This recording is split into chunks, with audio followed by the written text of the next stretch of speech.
Tangential emulation is a setting used for cutting thicker material.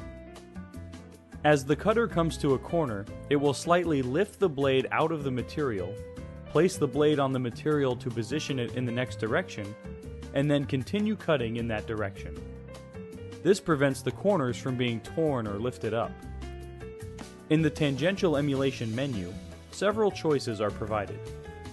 At the top are two rows, the top row being the condition numbers 1 through 8, and the bottom row indicating whether the tangential mode is turned on or turned off for each condition. A dashed line indicates that the tangential feature is turned off for that condition. A 1 or 2 value indicates that it is enabled and which mode is used respectively. The lower half of the menu shows that pressing the 1 key will set the tangential emulation to mode 1.